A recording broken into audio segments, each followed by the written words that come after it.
local news that matters. This is CBS 17 News. Coming up, the latest on the struggle to find gas across the triangle. Andrew Brown's family gets to see more body and dash camera video of the moments he was shot. I'll have their reaction. For the first time, we're hearing from an employee at Raleigh's 911 call center about what taking some of Durham's 911 calls has meant. You'll hear from them coming up. And now, your forecast first from the CBS 17 Storm Team. But first, as many nice things as we could say about today's weather, I don't have anything good about tomorrow's weather. Good evening. Thanks for watching CBS 17. Number one, it is not going to feel like May. It'll be cool to start off with clouds. Temperatures upper 40s to low 50s. There might be a little rain in Fayetteville tomorrow morning, but most everyone will have rain by lunchtime, and our temperatures still stuck in the 50s. In fact, I don't think many of us are going to get out of the 50s, but it's not going to last forever. I'll talk about a warm up as we head into the weekend in less than 15 minutes. Now, local news that matters. This is CBS 17 News. Long lines at gas pumps spotted all over North Carolina. Good evening. I'm Angela Taylor. And I'm Rod Carter. Thanks so much for joining us. A lot of concerns, in fact, over gas shortages cause people to go out and panic buy. And something else that happened today, too. Durham Public Schools even canceled their driver's ed classes for tomorrow to save gas. This is all because of that cyber attack on the Colonial Pipeline that supplies gas to North Carolina and most of the East Coast. New at 11, CBS 17's Imani Payne is live in Raleigh getting answers about how much gas is really out there. Imani. Yeah, according to Gas Buddy, right now, nearly 60% of Raleigh gas stations are without fuel. Now, many people tell me they've spent a good chunk of their day here at gas stations trying to find it without luck. Still, some experts say now is not the time to panic. This moment, a sigh of relief for Jessica Royal. Yeah, I've been sitting here at this pump for over 30, 40 minutes now. Driving half an hour to Dunn from Fayetteville to find some fuel. Others not so lucky. Lines like this and signs like these are all that greeted them on their search. Probably ever since about 9 o'clock this morning when I started for work. It's like I ain't on E, but I was just trying to go ahead and fill up my tank, and everywhere I went, out of gas. The gas shortage comes after a ransomware attack on the Colonial Pipeline. Governor Cooper issuing a state of emergency and law against price gouging. Still, experts say it's no reason to panic buy at the pump. They're topping off their car when they don't need to. They're taking an entire fleet of their family vehicles and they're filling those up. They're taking gas cans and they're filling those up. So when you have that kind of behavior at the pump, you're seeing all these long lines. I mean, that's what has led to the shortages. It's not a supply issue at all. It's sometimes as consumers, we can be our own worst enemies. And while the situation is an inconvenience for many, My seventh time looking for gas. Some say during these times, it could always be worse. I mean, I've been through COVID-19 pandemic. This is small. So it's just a matter of me finding a tank with gas in it. And you see people back out here live still trying to get some gas. Now, the pipeline says they're preparing to push out an additional 2 million barrels of gasoline when their systems do restart. No word on exactly when that might be, but the BP station on Wake Forest Road here in Raleigh says they do expect to get a tanker shipment in sometime tonight. For now, we're live in Raleigh. Imani Payne, CBS 17 News.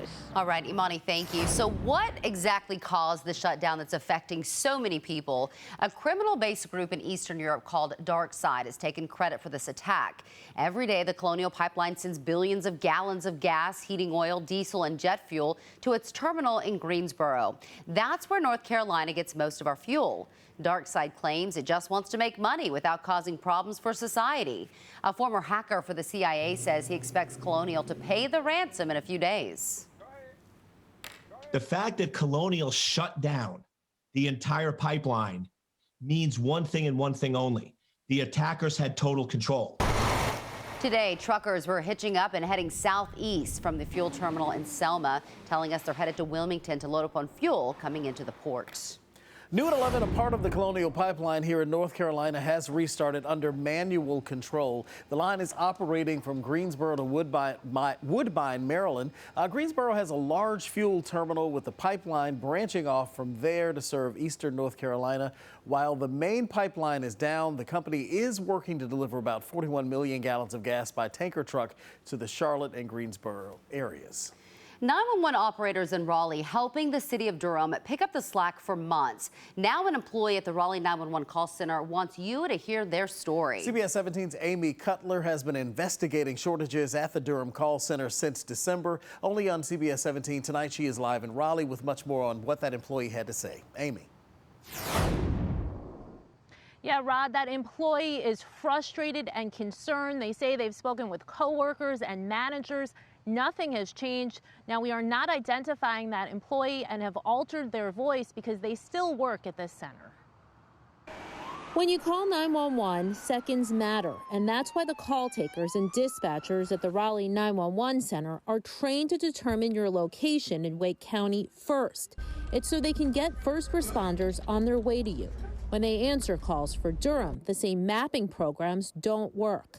Before we started work, we spent 3 months in a training academy learning everything about Wake County's geography. Raleigh started helping Durham back in December. City leaders said a COVID outbreak created a staffing shortage, but that assistance continues.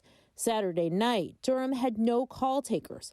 All 911 calls went to Raleigh. We just barely managed to keep up with our own call volume. Adding on to that, the 100+ calls per shift we get from Durham, it's overwhelming, which means that calls are getting missed.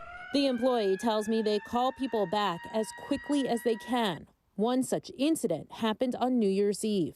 As we're going through them, we found one of a person that was having a legitimate medical emergency, whose call was not answered and whose help was delayed. In response to my questions, the director of Raleigh's 911 Center, Dominic Nutter, wrote, "As with any concerns, we have an open door policy and are here to listen to our employees. However, in this particular case, the support was essential."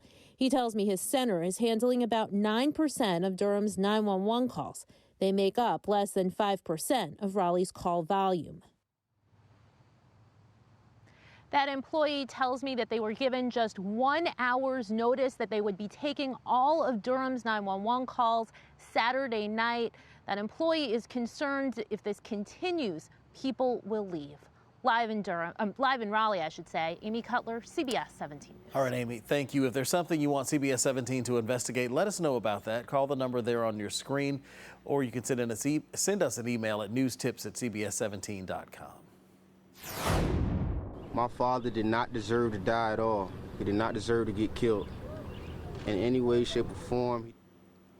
Nearly 3 weeks after Pasquotank County Sheriff's deputy shot and killed Andrew Brown Jr., his family is getting a look at more of that body camera and dash camera video. New at 11, CBS 17's Maggie Newland is live with their reaction tonight. Maggie. Angela, Andrew Brown's sons and their lawyer say they saw 6 video clips, 1 from a dash cam and 5 from body cameras. How they describe that video directly contradicts what the district attorney says he saw.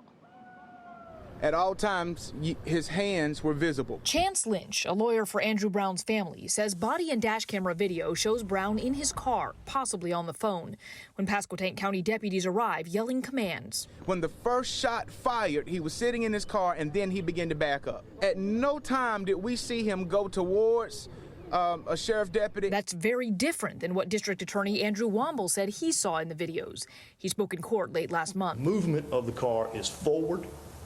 It is in the direction of law enforcement and makes contact with law enforcement. It is then and only then that you hear shots. At no point did we ever see Mr. Brown make contact with law enforcement.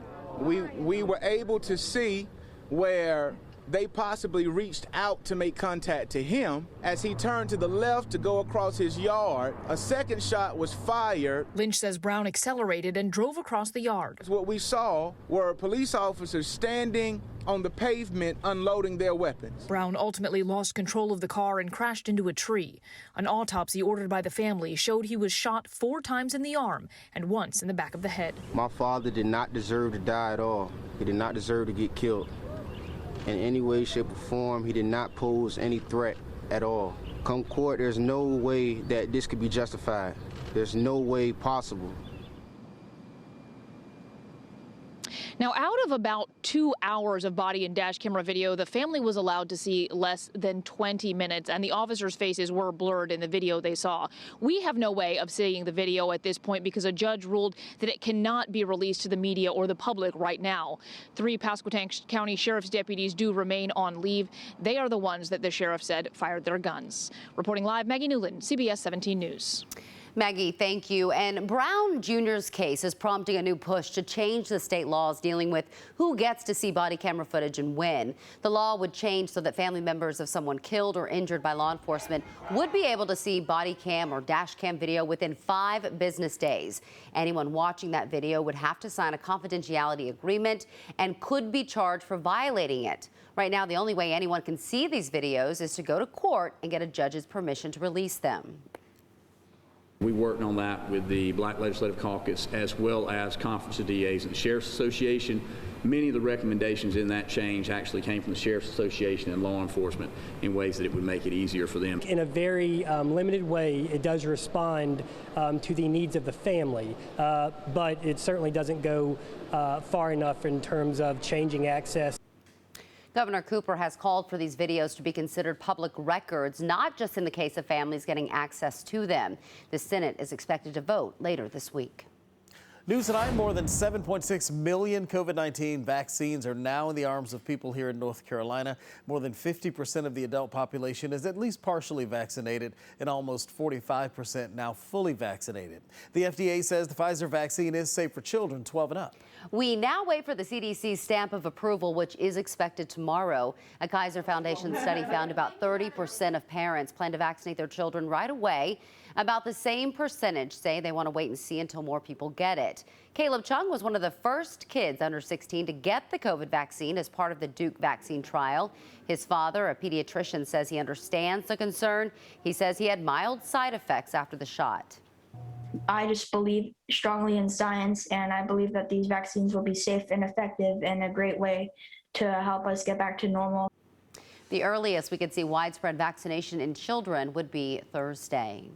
Cape Fear Valley Health isn't wasting time and started vaccinating children 12 and older today. Walk-ins are accepted at their 4 clinics. Those include Health Pavilion North Express Care, Bladen Express Care, Hoke Pharmacy, and Center Pharmacy. You can also book an appointment. We have that link in this story on CBS17.com. Women behind bars. It's a trend the criminal justice system was not prepared to handle. But those males often have female counterparts, and left to fend for themselves, what ends up happening is they get involved in the same sort of trade.